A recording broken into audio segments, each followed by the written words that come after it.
Hi hello ನಮಸ್ಕಾರ ಸ್ನೇಹಿತರೆ.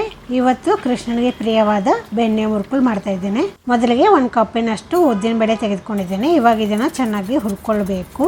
ಮಧ್ಯಮ ಉರಿಯಲ್ಲಿ ಇಟ್ಕೊಂಡು ಚೆನ್ನಾಗಿ ಇದನ್ನು ಕಂದು ಬಣ್ಣ ಬರುವವರೆಗೂ ಮತ್ತು ಘಮ ಬರುವವರೆಗೂ ಹುರ್ಕೊಳ್ಬೇಕು. ಇವಾಗ ಇದನ್ನು ಸಂಪೂರ್ಣ ತಣ್ಣಗಾಗಕ್ಕೆ ಬಿಡಬೇಕು. ಸಂಪೂರ್ಣ ತಣ್ಣಗಾದ ನಂತರ ಇದು ಮಿಕ್ಸಿ ಜಾರಿಗೆ ಹಾಕ್ಕೊಂಡು ಇದನ್ನ ಇವಾಗ ರುಬ್ಕೊಳ್ಬೇಕು. ಚೆನ್ನಾಗಿ ನುಣ್ಣಗೆ ಇದನ್ನು ಪೌಡ್ರ್ ಮಾಡ್ಕೊಬೇಕು. ಈಗ ಇದನ್ನೊಂದು ಜರಡಿ ಹಿಡ್ಕೊಳ್ತಾ ಇದ್ದೇನೆ. ಉದ್ದಿನ ಬೇಳೆಯಲ್ಲಿ ತರಿ ಇರುತ್ತಲ್ವ, ಆ ಉದ್ದಿನ ಬೇಳೆ ತರಿಗಳು ಬೇಡ, ಹಾಗಾಗಿ ಜರಡಿ ಹಿಡಿತಾ ಇದ್ದೇನೆ. ಜರಡಿ ಹಿಡಿದ ನಂತರ 3 ಕಪ್ಪಿನಷ್ಟು ಇದಕ್ಕೆ ಅಕ್ಕಿ ಹಿಟ್ಟು ಹಾಕಿಕೊಳ್ತಾ ಇದ್ದೇನೆ. ಯಾವಾಗಲೂ 1 ಕಪ್ಪಿನಷ್ಟು ಉದ್ದಿನ ಬೇಳೆ ತೊಗೊಂಡ್ರೆ ಇದಕ್ಕೆ 3 ಕಪ್ಪಿನಷ್ಟೇ ಅಕ್ಕಿ ಹಿಟ್ಟು ಹಾಕ್ಕೊಳ್ಬೇಕು. ಇವಾಗ ಇದಕ್ಕೆ ರುಚಿಗೆ ತಕ್ಕಷ್ಟು ಉಪ್ಪು, ಅರಿಶಿಣ ಮತ್ತು ಜೀರಿಗೆ ಹಾಕಿಕೊಳ್ತಾ ಇದ್ದೇನೆ. ಮತ್ತು 20ರಿಂದ 30 ಗ್ರಾಮಿನಷ್ಟು ಬೆಣ್ಣೆ ಹಾಕಿಕೊಳ್ತಾ ಇದ್ದೇನೆ. ಒಂದು 2ರಿಂದ 3 ಚಮಚ ಅಷ್ಟು ಅಂತ ಅಂದ್ಕೊಳ್ಳಿ. ಬೆಣ್ಣೆಯನ್ನು ಬಿಸಿ ಮಾಡಿ ಹಾಕಿಕೊಳ್ಬೇಡಿ. ಈ ಥರ ರೂಮ್ ಟೆಂಪ್ರೇಚರ್ ಇರುವಷ್ಟು ಬೆಣ್ಣೆ ಇದ್ದರೆ ಸಾಕು. ಈಗ ಇದನ್ನು ಚೆನ್ನಾಗಿ ಕಲಿಸ್ಕೊಬೇಕು. ಇದ್ರ ಹದ ಹೇಗಿರ್ಬೇಕಂದ್ರೆ ನೀವು ಮುಷ್ಟಿ ಮಾಡಿದರೆ ಚೆನ್ನಾಗಿ ಇದು ಕೂಡ್ಕೊಳ್ಬೇಕು. ಇವಾಗ ಇದಕ್ಕೆ ನೀರು ಹಾಕಿಕೊಂಡು ಚೆನ್ನಾಗಿ ಕಲಿಸ್ಕೊಳ್ಬೇಕು.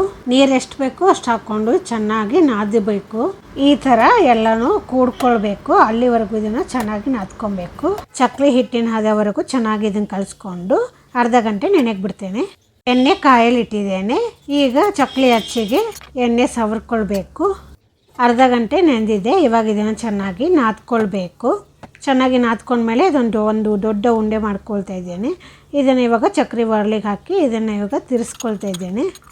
ಈಗ ಎಣ್ಣೆ ಕಾದಿದೆ. ಎಣ್ಣೆ ಕಾದಿದ್ದ ಕಡಾಯಿ ಮೇಲೆ ಚಕ್ಲಿ ಒತ್ಕೊಳ್ಬೇಕು. ಬೇರೆ ಒಂದು ಪ್ಲೇಟಲ್ಲಿ ಒತ್ತಿ ಹಾಕ್ತೀನಿ ಅಂತಿದ್ರೆ ಅದು ತುಂಡಾಗೋ ಸಾಧ್ಯತೆ ಜಾಸ್ತಿ ಇರುತ್ತೆ.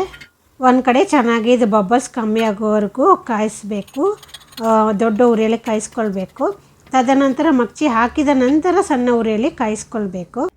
ಗರಿಯಾದ ಬೆಣ್ಣೆ ಮುರುಕುಳು ರೆಡಿ ಇದೆ. ಒಂದು ಸತ ಈ ಥರ ಮಾಡ್ಕೊಳ್ಳಿ, ತಿನ್ನಿ, ಹೇಗಿದೆ ಅಂತ ಹೇಳಿ. ಓಕೆ, ಬಾಯ್.